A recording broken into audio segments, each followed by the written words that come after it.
pistoletazo, ¿eh? Teóricamente el organizador, Sí, creo. entendí que iban a poner a grabar ellos y mira, ahora están poniendo a grabar. Bueno, pues entonces voy a empezar yo con la presentación, si os parece. Bueno, primero, esta charla está siendo grabada, entonces, bueno, hay que advertirlo para que lo sepan también todos los asistentes, que si hacen alguna intervención, pues va a ser grabada también.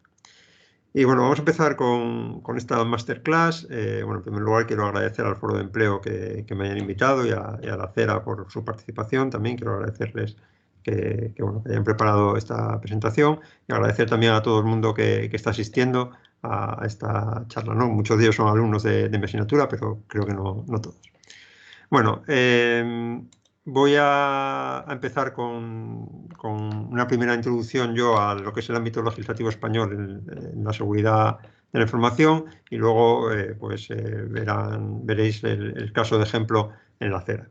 Entonces, vamos a empezar viendo esto. Bueno, me voy a presentar. Yo soy Joaquín Entriago Castaño, soy profesor del Departamento de Informática de la Universidad de Oviedo y doy clase en una asignatura que se llama Políticas y Procedimientos de Seguridad en el Máster de Ingeniería Informática en la Escuela Politécnica de Ingeniería de Gijón. Es una asignatura, pues eso, de máster que trata todo el tema de seguridad de la información y parte de ello, pues es conocer la seguridad porque hay algunos requisitos de seguridad de información relativos a cumplimiento de leyes, entonces hay que conocer el ámbito en el ámbito español, cuál es la legislación que hay sobre seguridad, ¿no? Entonces, en este ámbito pues hay mucha legislación alrededor de esto. Se puede buscar el Código de Derecho de la Ciberseguridad, que es un compendio de todas las normas que aplican en España, todas las leyes que aplican en España sobre ciberseguridad.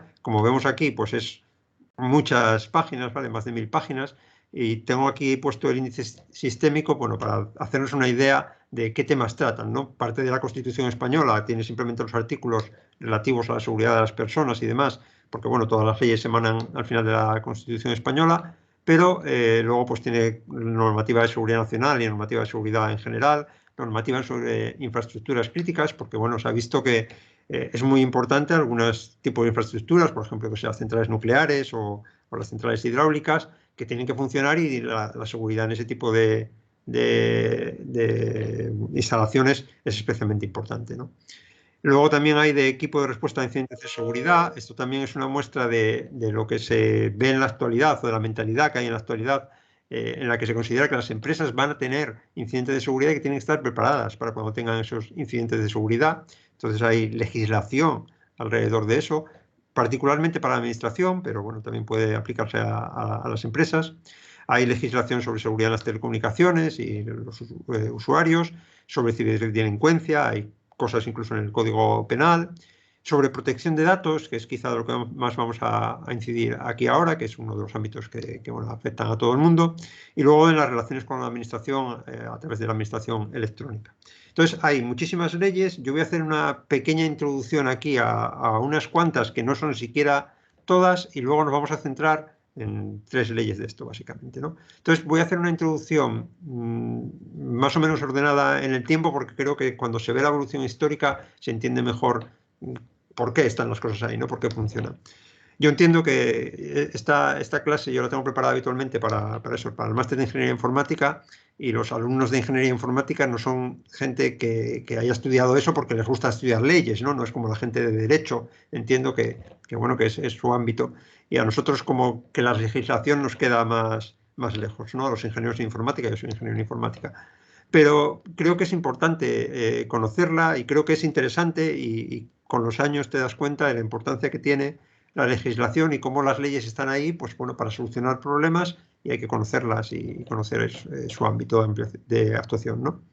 Entonces vamos a empezar con una ley que ya está derogada, la Ley Orgánica de Protección de Datos, la famosa LOPD de 1999, que ya tiene más de 20 años y ya está derogada, como he dicho, pero es la base de la protección de datos en la actualidad. Entonces, los conceptos que hay ahí siguen utilizándose en la actualidad y por eso voy a hablar luego un poco más de esa ley para ver un poco qué cambió también en los últimos años alrededor de eso.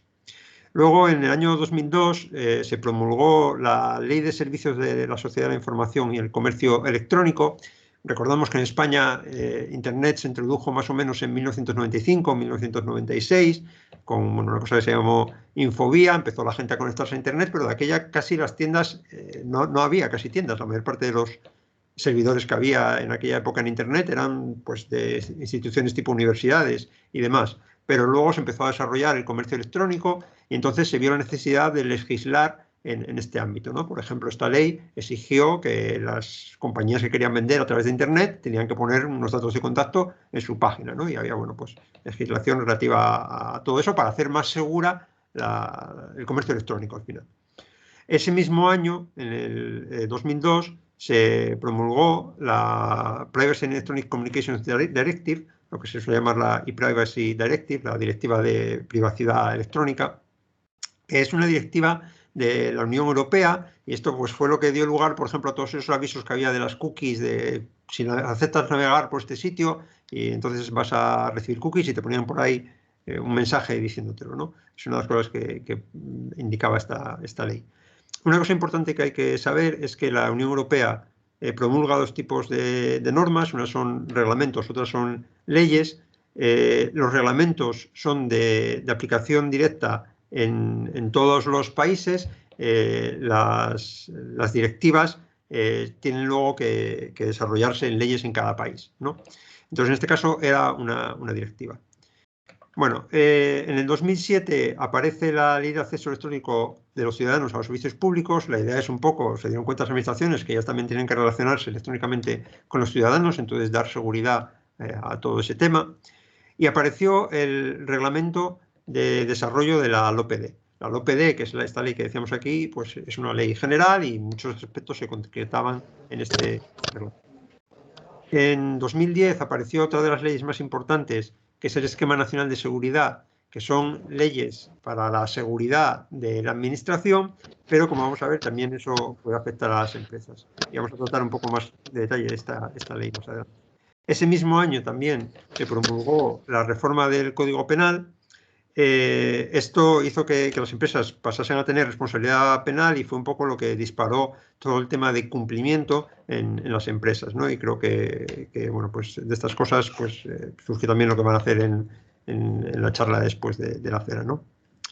Luego, en 2015, hay un par de leyes, la 39-2015 y la 40-2015, del procedimiento administrativo común de las administraciones públicas y de régimen jurídico del sector público, que básicamente lo que hicieron fue modernizar toda la administración, y una de las cosas que hicieron fue juntar los procedimientos presenciales con los electrónicos. Entonces tiene referencias al Esquema Nacional de Seguridad y a la seguridad de todos estos nuevos elementos que aparecieron. Luego, en 2016, se promulgó el Reglamento General de Protección de Datos de la Unión Europea. Como dije antes, es un reglamento, o sea que es aplicable a toda la Unión Europea y es la legislación principal sobre protección de datos que hay actualmente. Entonces vamos a verla luego con más detalle. Ese mismo año también se promulgó en Europa la Directiva sobre seguridad de las redes y los sistemas de información. Es una directiva, con lo cual eso requiere un desarrollo legislativo que en concreto en España se hizo a través del Real Decreto 12-2018. ¿Vale? Este Real Decreto tienes aquí un par de años después, en 2018. Y en 2018 también se promulgó la nueva LOPD, lo que se llama la Ley Orgánica de Protección de Datos y Garantía de Derechos Digitales, que básicamente lo que hacía era adaptar el resto de leyes españolas al Reglamento General de Protección de Datos, que como dijimos es ley en todos los estados, incluyendo el Estado español. Y luego, por último, en este conjunto de leyes que yo he resaltado aquí, que ya os digo que no son ni mucho menos todas, está el Reglamento sobre Ciberseguridad, que ha sacado también la Unión Europea en el año 2019, que básicamente son normativa respecto a certificaciones, con la idea de unificar las certificaciones de seguridad de la información en toda la Unión Europea, ¿no? Para que los productos que se vendan en todos los países de la Unión Europea tienen que pasar el mismo tipo de certificaciones y sean compatibles entre sí, etc. Bueno, entonces vemos que hay muchas leyes y yo de todo esto me voy a centrar básicamente en lo que sería la línea que va un poco sobre protección de datos, que es lo primero que vamos a ver, esto de aquí, y luego vamos a centrarnos un poco en el Esquema Nacional de Seguridad porque es quizá una normativa especialmente importante. Entonces vamos a empezar por la LOPD. que, como os digo, es una ley que ya está derogada, pero que tuvo mucha importancia durante muchos años y es la base de las leyes actuales. Y lo que regula es el tratamiento de datos de carácter personal. Y es importante este aspecto de personal. Esto no es cualquier dato de una empresa, sino los datos que atañen a personas. Su nombre, su domicilio, su DNI, características, por ejemplo, de salud, etcétera, ¿no? Sobre todo esto, esta ley proporciona una serie de derechos que se dieron en llamar los derechos ARCO por las iniciales, que son los derechos acceso, rectificación, cancelación y oposición. El derecho de acceso básicamente es que tienes que saber cuando están recabando datos sobre ti, que tienes derecho a saberlo. El de rectificación, tienes derecho a rectificar algún dato si es incorrecto. El de cancelación, el derecho de que no recojan datos excesivos sobre ti, que no son necesarios. El de oposición es el derecho a oponerte a que recojan datos sobre ti. Y todos estos derechos se articulan de una manera que hay unas obligaciones de los que tratan los datos y un mecanismo, y fue lo que dio lugar a pues, todas estas cláusulas que vemos cuando vamos a firmar algo al banco o incluso al dentista, ¿no? Y te dicen, oye, para protección de datos, todo esto que te preguntamos lo vamos a guardar, puedes ejercer tus derechos escribiendo esta dirección o poniéndote en contacto con esta dirección, ¿no? Además, definió la Agencia de Protección de Datos, que es la encargada de supervisar todo esto en España. Como os digo, esta ley está derogada, pero muchos de los conceptos siguen vivos en nuevas leyes. Se hizo un par de años después, o algo más, el reglamento de desarrollo de la LOPD, en el que se concretaban muchos aspectos que en la ley quedaban de manera más general. Y es interesante saber que este reglamento estaba enfocado en ficheros. Y cuando hablamos de ficheros, no me estoy refiriendo a los ficheros de Word o de Excel, que también podrían ser, si tienes datos metidos en un fichero Word o en un fichero Excel, pues eso podría ser algo que está dentro de este reglamento, si son datos personales. Pero también se refiere a campos en una base de datos o se puede referir a documentos físicos en papel, ¿vale? O sea que esto no es solamente seguridad de la información informática, sino seguridad de la información en general, ¿no? Y había una obligatoriedad de registrar los ficheros en la Agencia Española de Protección de Datos, tenía una página web donde tenías que decir quién era el responsable de los ficheros, qué datos tenían, etc. Con lo cual eso bueno, pues daba trabajo tanto a la administración porque tiene que hacer la página web y gestionar toda esa página web y demás, y luego a las empresas porque tenían que registrarse. Y vamos a ver que con las nuevas leyes se ha cambiado ese enfoque en un enfoque más pensado en las empresas tienen que hacer el seguimiento y solamente si se lo requiere la Agencia de Protección de Datos tienen que darle la información, pero no tienen que hacerlo a priori. Y además vamos a ver que ya no va a estar basada en ficheros, sino en otro concepto, que es el concepto de tratamiento. Bueno, entonces, el Real Decreto, perdón, el Reglamento General de Protección de Datos que salió en el año 2016 en la Unión Europea, pasó a ser ley en todos los países del ámbito de la Unión Europea y básicamente es una versión modernizada de la protección de datos. Incluye los derechos anteriores, algunos cambiados un poco, ¿no? Tiene un derecho que se llama derecho de supresión y además incluye también nuevos derechos, como el derecho de portabilidad de datos, que es básicamente que le den a los ciudadanos la posibilidad de descargar sus datos de una manera estructurada para que puedan llevarlos, portarlos a otro proveedor. Imaginemos, por ejemplo, una red social, que puedas pasar en teoría los datos fáciles de una red social a otra. Y luego el derecho al olvido, que permite a los ciudadanos reclamar que se elimine información sobre ellos en los buscadores en algunas circunstancias.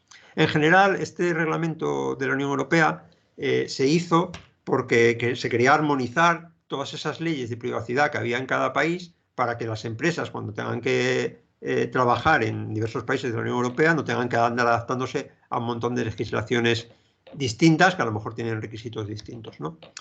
El enfoque general, además, fue un enfoque moderno, y el enfoque moderno en la seguridad es que la seguridad tiene que ser proactiva, no es desarrollo algo y después mira a ver cómo lo hago seguro.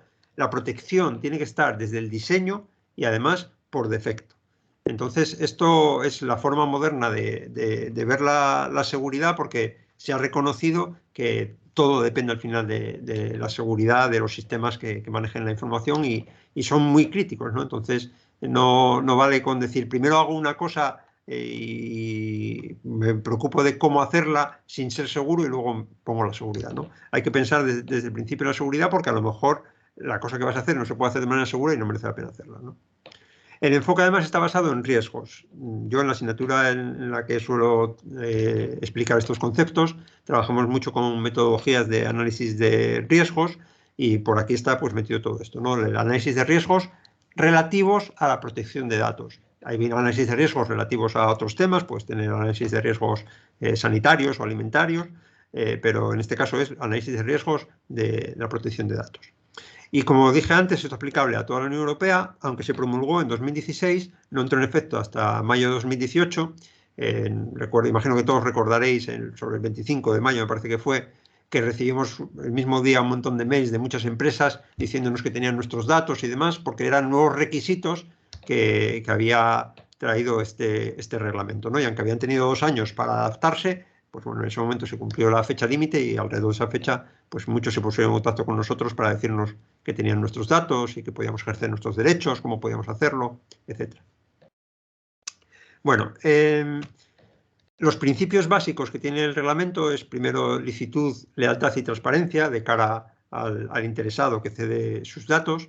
Luego, limitación de la finalidad. La idea es que no vale recoger datos para una finalidad y utilizarlos para otra. Además, te tienen que decir con qué finalidad recogen los datos. Entonces, no vale algo como, por ejemplo, pasó hace poco en Twitter, que te pedían el teléfono y te lo pedían, decían, para hacer la autenticación de doble factor, ¿no? Como el segundo factor dentro de la autenticación de doble factor.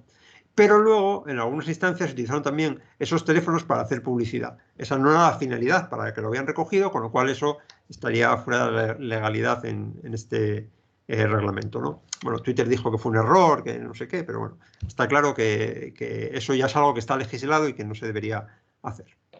Otro concepto fundamental, otro principio básico fundamental es la minimización de datos. Aquí la idea es, cuantos menos datos tengan las empresas, menos posibilidades hay de que haya problemas con esos datos, ¿no? Y es también un principio general de seguridad, minimización de privilegios, porque en general cuantos menos privilegios haya, cuando hay un problema, menos problemas hay. También el principio de exactitud, los datos tienen que ser exactos. Hay también un principio de limitación del plazo de conservación. La idea es que te tienen que decir cuánto van a conservar los datos y hay que pensarlo desde el principio cuánto tiempo se van a conservar los datos.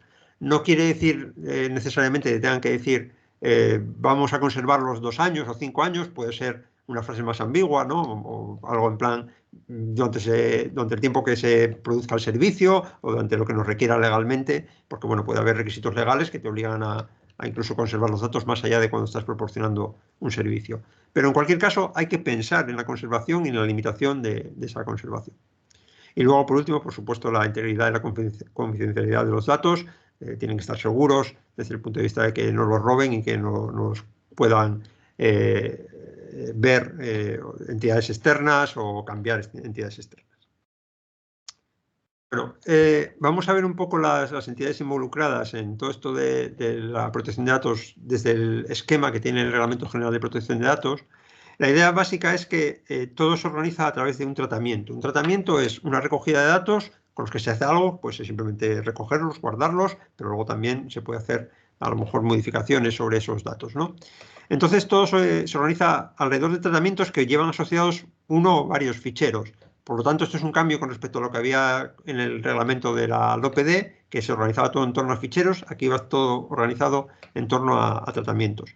En esos ficheros asociados a los tratamientos puede haber datos personales que pueden recibir violaciones de seguridad. Esos datos personales son de los interesados y que están recogidos en principio para el destinatario, pero el destinatario puede a lo mejor compartirlos con terceros, ¿vale? Muchas veces tú le das los datos a una empresa y tienen por ahí una posibilidad de pasarlo, pues a lo mejor a otra empresa de su grupo o para acciones publicitarias o para lo que sea, ¿no? Te lo tienen que decir y tiene que ver cómo está. Eso tiene que hacerse de manera lícita y tiene que ser con consentimiento, bueno, dependiendo de los casos, ¿no? Bueno, entonces, alrededor de un tratamiento, al final siempre hay un responsable, que es la persona encargada de decidir que se hace ese tratamiento y es el responsable final del tratamiento, ¿no? Vamos a ponerlo con un ejemplo para ver estas 3 figuras, que son las 3 más importantes: responsable, encargado y delegado de protección de datos. Vamos a ver un ejemplo. Supongamos que en la Universidad de Oviedo quiere hacer una encuesta a los alumnos egresados para saber si están trabajando pues, de lo que estudiaron y cómo están de contentos con los estudios que hay, etcétera, ¿no? Entonces, si la Universidad de Oviedo decide hacer ese tratamiento, ¿no? de recoger los datos de sus alumnos egresados y preguntarles, hacerles una encuesta, etcétera, pues la Universidad de Oviedo sería el responsable. Y es el que decide la finalidad, para qué datos se van a recoger, para qué se van a recoger esos datos, etcétera. Pero puede que no sea la propia Universidad de Oviedo la que recoja esos datos, sino que puede encargarle a una empresa externa pues, que haga las llamadas y que recoja los datos para luego dárselos a la universidad. Entonces, esa empresa externa sería el encargado de realizar el tratamiento en sí. Y hay otra figura que es el delegado de protección de datos, que coordina al responsable, al encargado, y también coordina con el interesado. Cuando el interesado quiere ejercer sus derechos, lo hace a través del delegado de protección de datos, y también coordina con la autoridad de control, que en el caso español sería la Agencia Española de Protección de Datos o las agencias autonómicas, y con el Comité Europeo de Protección de Datos estaría por encima de las autoridades de control, ¿no? Entonces, el delegado de protección de datos básicamente coordina todo este proceso de gestión de la protección de los datos. No tiene que haberlo siempre el delegado de protección de datos, en las administraciones sí que lo tiene que haber, en las empresas depende del tamaño de la empresa, del tipo de datos que recojan, de la cantidad de datos que recojan. Bueno, el reglamento explica todos esos conceptos por ahí. Entonces nos quedamos con que hay estos tres elementos fundamentales, ¿no? El responsable que decide la finalidad, el encargado que lleva a cabo el tratamiento en sí, y luego el delegado de protección de datos, que es el que se encarga de, pues de vigilar que todo eso sea realmente hecho así, que se permite comunicarse con el interesado y con la autoridad de control. El delegado de protección de datos, por ejemplo, en la Universidad de Oviedo, en este ejemplo que estoy poniendo, el delegado de protección de datos sería un bufete, o sea, un bufete de abogados. O sea, que son figuras que muchas veces están más en el campo de lo legal, aunque tienen que tener también conocimientos tecnológicos, ¿no? Pero suele estar más bien enfocado hacia el ámbito legal. Bueno, como dije antes, el análisis de riesgos es uno de los principios fundamentales del Reglamento General de Protección de Datos. Análisis de riesgos es un tema que nosotros vemos en la asignatura de Políticas y Procedimientos de Seguridad, pero lo vemos desde el punto de vista de la gestión de la seguridad de la información. Entonces, cuando trabajamos en gestión de seguridad de la información, básicamente lo vemos todo desde el punto de vista de la organización, de la empresa o de la administración, para la cual estamos intentando, por ejemplo, obtener una certificación en la ISO 27001, que es la certificación básica en seguridad de la información, ¿no? Entonces, ese es el foco de atención en el análisis de riesgos cuando se hace gestión de seguridad de la información, y lo que se intenta evitar es que haya adversarios, que serían entidades externas, que accedan a los datos que nos proporciona el interesado, ¿vale? Entonces, los adversarios en seguridad de la información típicamente son entidades externas. El cambio que hay cuando se habla de protección de datos, y en este contexto del Reglamento General de Protección de Datos, es que los adversarios no son solamente entidades externas, sino es la propia organización a la que el interesado le cede los datos, porque el foco en este caso es el interesado, son los riesgos para el interesado, no los riesgos para la organización. Entonces hay un cambio de foco entre el análisis de riesgos para la protección de datos de los interesados y el análisis de riesgos para la gestión de seguridad de las organizaciones. Eso sí, las herramientas básicas pues son las mismas y se pueden utilizar metodologías similares en las dos. Como dije, el Reglamento General de Protección de Datos aplica a toda la Unión Europea, incluyendo a España, pero se sacó una nueva ley, la Ley Orgánica de Protección de Datos y Garantías de Derechos Digitales, un par de años después, en 2018, porque había que adaptar el resto de leyes españolas a este nuevo reglamento, ¿no? Entonces, básicamente, esto es lo que hace, y luego también añade algunos detalles que quedan abiertos en el reglamento, ¿no? Por ejemplo, la edad de consentimiento mínima. En el reglamento se dice que puede ser, no recuerdo ahora mismo, creo que entre 12 y 18, y en España se decidió una edad, no recuerdo ahora tampoco cuál es, ¿no? Pero vamos, las cosas que quedan abiertas en el reglamento, pues las fija esta ley. No deroga totalmente el Real Decreto de aplicación de la LOPD, entonces hay por ahí cosas que siguen siendo válidas, y en general eso adapta la legislación española al Reglamento General de Protección de Datos Europeo, y regula además la Agencia Española de Protección de Datos y el marco para las posibles agencias autonómicas de protección de datos que pueda haber. Además, tiene otra parte de nuevos derechos digitales, como son la neutralidad de red, el acceso universal a Internet Y el derecho a la seguridad, que es quizá lo que más importa desde el punto de vista de seguridad de información que estamos viendo aquí en esta masterclass, también la educación digital, y luego, bueno, otros derechos como el testamento digital, el derecho a desconexión, y otros derechos más, que probablemente tengan que ser desarrollados más en el futuro con nuevas leyes, ¿no? Porque, bueno, estos son derechos como muy básicos, pero hay que reglamentarlos de alguna manera. Bueno, y para acabar vamos a ver los principios básicos del Esquema Nacional de Seguridad, que es bueno, una ley que tiene esos principios básicos y requisitos mínimos para las administraciones públicas, los principios básicos, seguridad integral, gestión de riesgos, otra vez, con lo cual vemos la importancia que tiene todo esto de la gestión de riesgos, prevención, reacción y recuperación, líneas de defensa, que significa tener varias líneas y no solamente tener, por ejemplo, un firewall corporativo, sino también un firewall en los ordenadores, un antivirus, backups, distintos sistemas de defensa, la reevaluación periódica, todo esto hay que hacerlo pues, típicamente anualmente, haciendo auditorías y demás, y luego la función diferenciada, hay que distinguir al responsable de la información de un servicio del responsable de la seguridad para que no sea el que evalúa la seguridad el mismo que lleva a cabo el servicio. Y bueno, por último, también define el CCN-CERT, que es el Centro de Respuesta a Incidentes para las Administraciones Públicas. Ya dije que esto era otro tema muy importante en todo esto de seguridad de información. Y da categoría a los sistemas alta, media y baja. Es el máximo de las distintas dimensiones de seguridad. Por ejemplo, podemos tener en confidencialidad una categoría media, en disponibilidad una categoría media y en integridad una categoría alta. Pues en ese caso sería la categoría del sistema alta. Requiere además auditorías de seguridad para los sistemas de categoría media y alta, anuales o bianuales, y introduce una serie de medidas de seguridad, organizativas, operacionales y de protección en un anexo que está muy relacionadas con el anexo de la ISO 27001, que también tiene unas medidas, unos controles de seguridad que se llaman, y bueno, pues es importante saber que si quieres certificarte, eso es el mejor, certificarte primero para el 27001 y luego para el Esquema Nacional de Seguridad, porque es más fácil hacerlo así que al revés. Y bueno, básicamente esta es una introducción muy breve, aunque me he extendido más de lo que quería, disculpad, a la legislación española, ¿no? Entonces con esto ya doy paso a mis compañeras de la acera, cuando queráis. Hola, buenos días a todos. Encantadas las dos de estar aquí. Somos las personas que llevamos la función de cumplimiento en el Grupo La Acera, María Chamorro y yo soy Belén Luz Uriaga. Vamos a hablaros un poquitín de lo que es la función de cumplimiento, pero lo primero, por si alguno de vosotros no nos conocéis, vamos a poner un vídeo de 2 minutos para que entendáis qué es la acera y qué podríais estar vosotros representando dentro de nuestra organización cuando nos piquéis a la puerta y queráis que os entrevistemos y ser parte de nuestro La Acera Campus, que esperamos que en breve esté aquí. Ponemos el vídeo.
esta forma creemos que nos entendéis un poco más. Somos una empresa de servicios integrales que trabajamos para otras empresas y que hacemos un montón de actividades.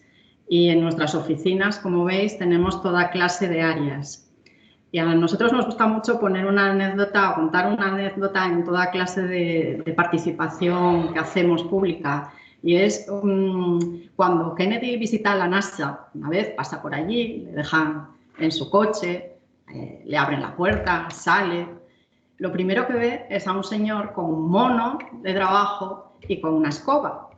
Y entonces le pregunta algo que era obvio, pero bueno, el señor Kennedy decidió preguntarle: ¿y usted qué hace aquí? Y aquel hombre dijo la cosa más inteligente que se le podría contestar, y creo que está totalmente vigente, y es que está ayudando a poner un hombre en la luna. ¿Y esto a qué viene a cuento? Pues viene a cuento a que ¿qué pintamos aquí en la acera hablando de seguridad de la información y dando una masterclass y participando con vosotros y dando a conocer nuestra empresa? Pues simplemente que ahora mismo el centro del universo es la ciberseguridad, es la seguridad de la información, es la protección de datos, y lo que estáis estudiando tiene un gran sentido para todas las empresas, no solamente para la acera. Nosotros, nuestro trabajo, el 80% de nuestro volumen de trabajo es tener una escoba, tener una fregona, tener una bayeta y limpiar. Nosotros estamos limpiando en la universidad donde vosotros ahora mismo estudiáis, en todos los campos de Uniobi. Pero lo que queremos con vosotros y con vuestra ayuda y con esa seguridad de la información, que seáis unos grandes profesionales, que no os va a faltar un destino donde poder trabajar, es que entendáis que a lo que vais a contribuir es a la sostenibilidad de la empresa. Y vais a hacer que una empresa tenga éxito o desaparezca del mercado. Y en ese sentido es muy importante todo lo que se llama la función de cumplimiento, que es donde vosotros encajaríais directamente con el servicio de seguridad de la información. Y para que entendáis lo que es la función de cumplimiento en las empresas, os vamos a poner también un vídeo y así nos animamos un poquito.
Y os vamos a explicar un poquito en qué se traduce esto.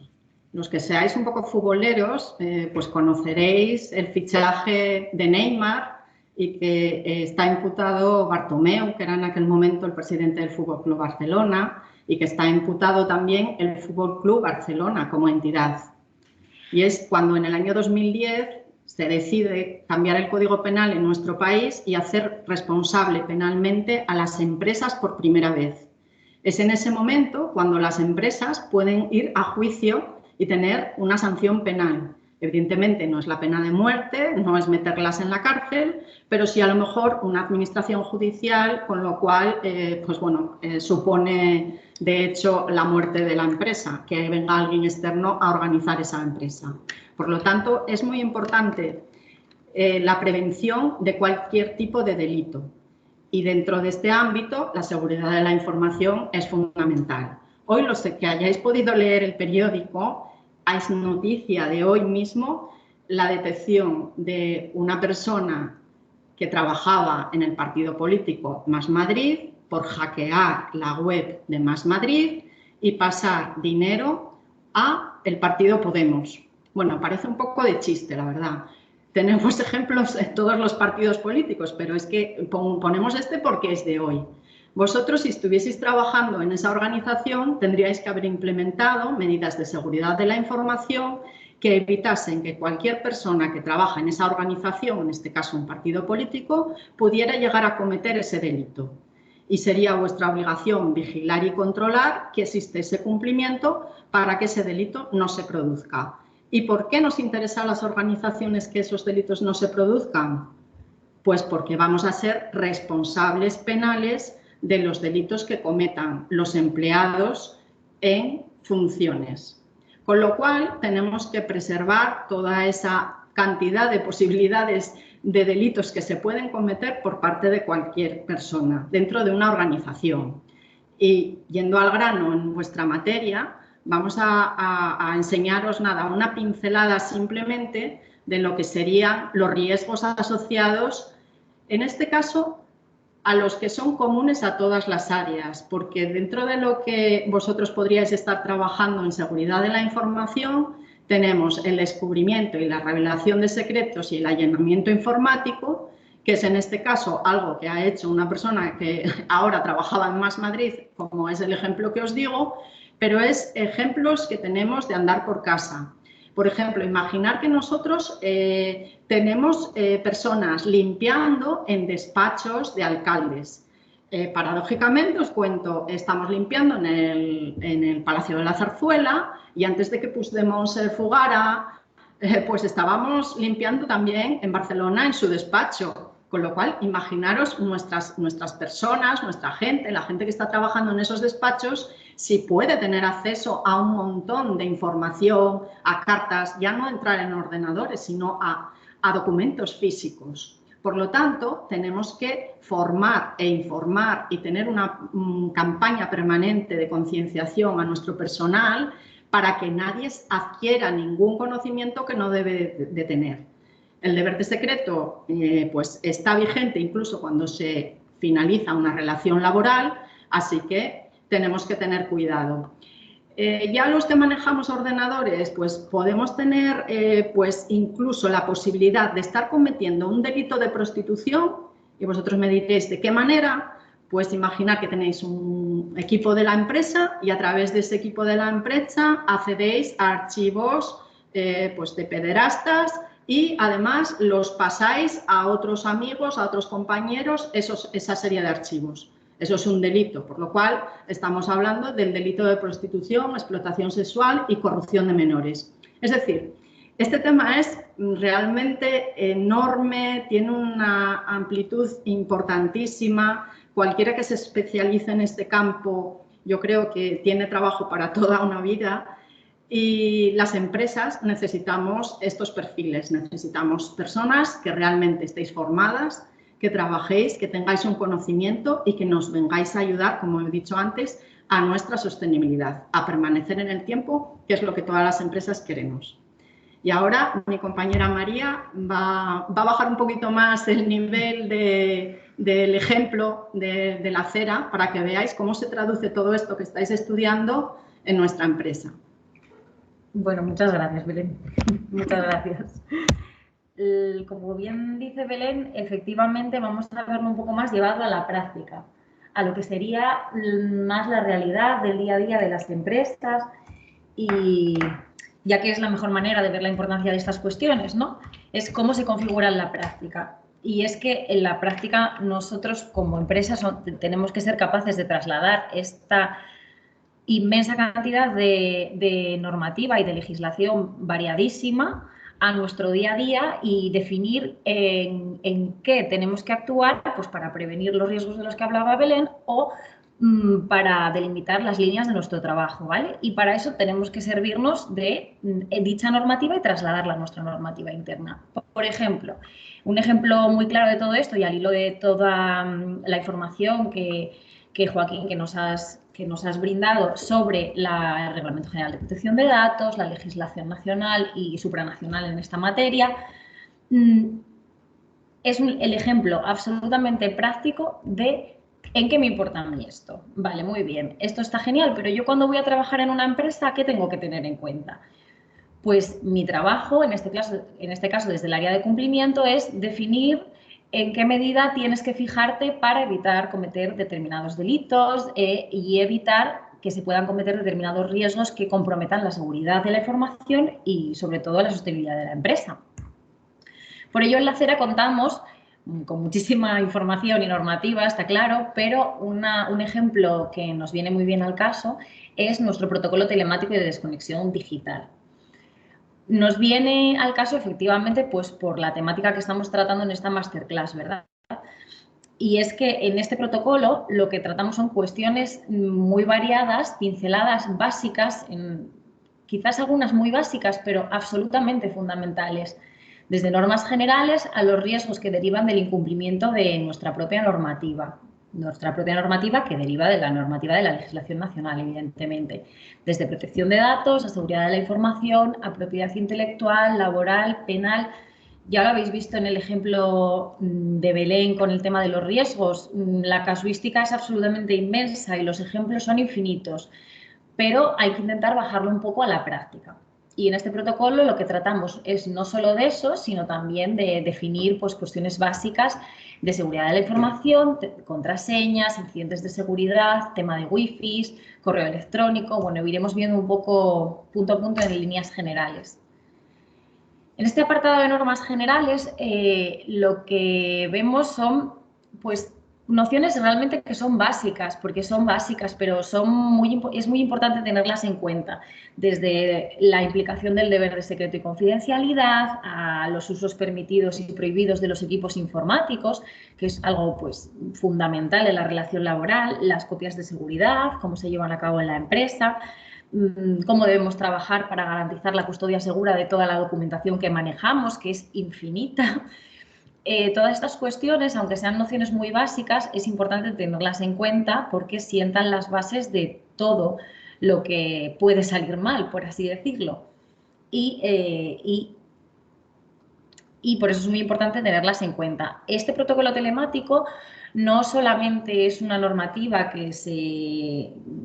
de acceso a nuestro personal, sino que es importante también incluso firmarlo como parte de una cláusula de confidencialidad para garantizar que esa persona se va a someter al mismo. Como bien indicaba Belén, el deber de secreto y de confidencialidad y toda esa integridad que hay que guardar en la información y confidencialidad que se maneja en empresa se mantiene incluso una vez finalizada la relación laboral. Por lo tanto, es importante tenerlo en cuenta.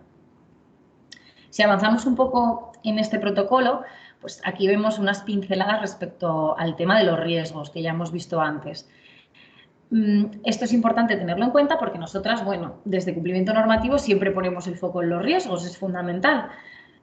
En protección de datos, propiedad intelectual, penal, laboral. ¿Por qué? Porque todo esto puede radicar en una responsabilidad penal de la compañía, de la persona jurídica como tal. Por lo tanto, es nuestro deber formar e informar a nuestros trabajadores sobre ello. Por ejemplo, en normativa de protección de datos, tú antes, Joaquín, comentabas, yo pongo el mismo ejemplo en las formaciones de acogida. Recordarás que el 25 de mayo del 2018 recibiste multitud de correos electrónicos.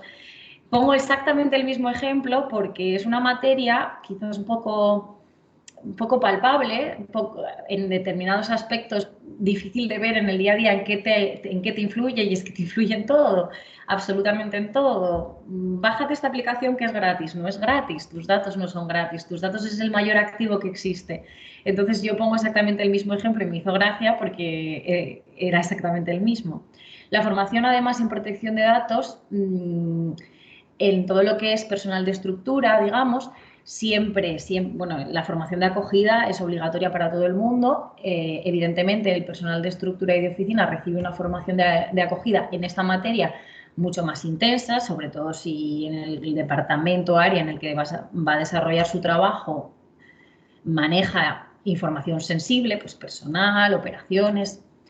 Pero aún así, con independencia de que yo no vaya a trabajar en estructura, que yo vaya a desempeñar mi labor en un centro de trabajo limpiando o haciendo cualquier otro tipo de actividad de las que hacemos, también tengo que tener unas nociones muy básicas de lo que puedo y no puedo hacer. Y eso es muy importante que lo sepamos trasladar, porque la labor principal de las empresas es formar también sobre esto. No solamente que sea maquillaje, ¿no? Sino que se pueda llevar a la práctica y ser palpable para todo el mundo y que todo el mundo pueda saber qué riesgo supone no hacerlo.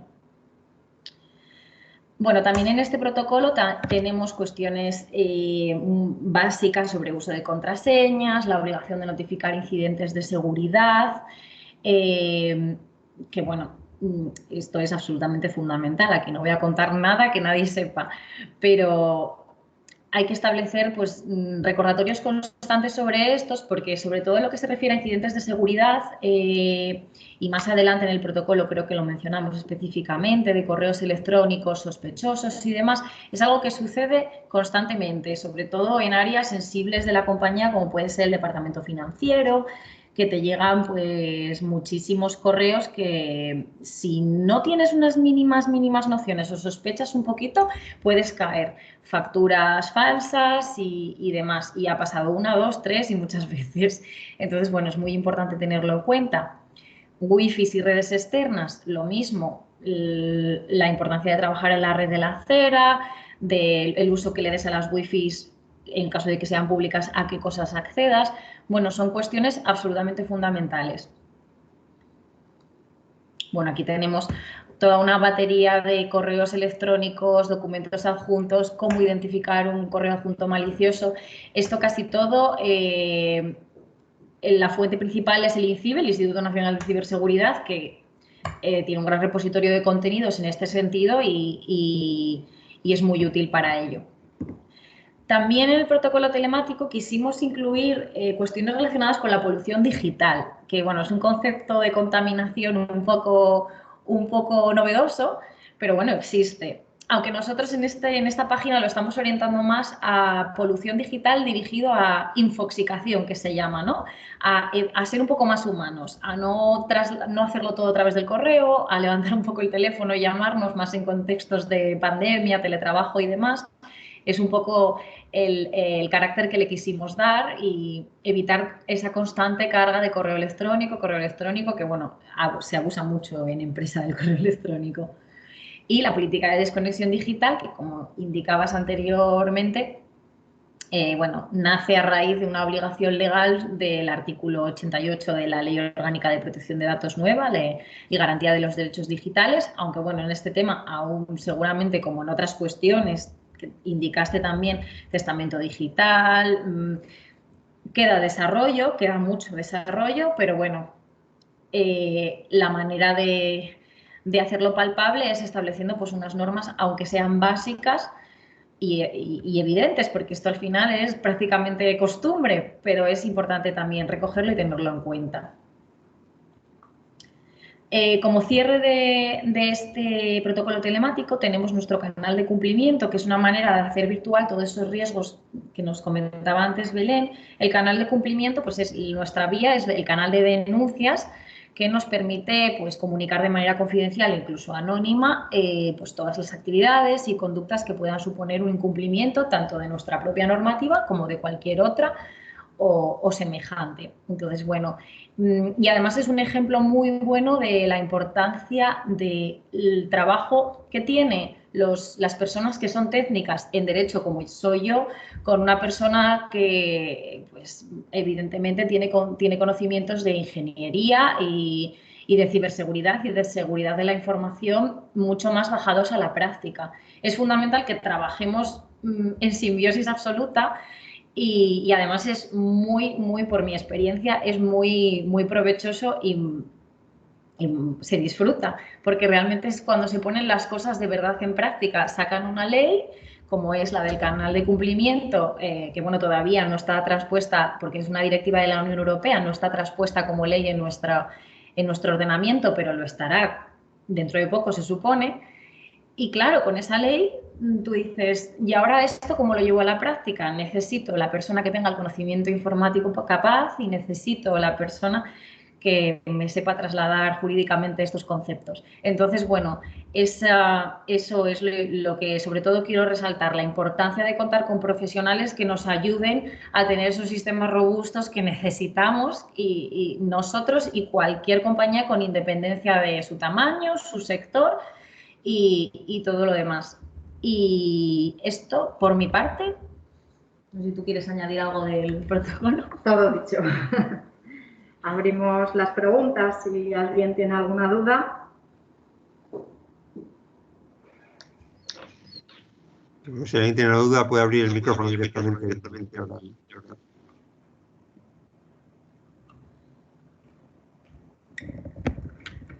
A ver, todos nos conocen.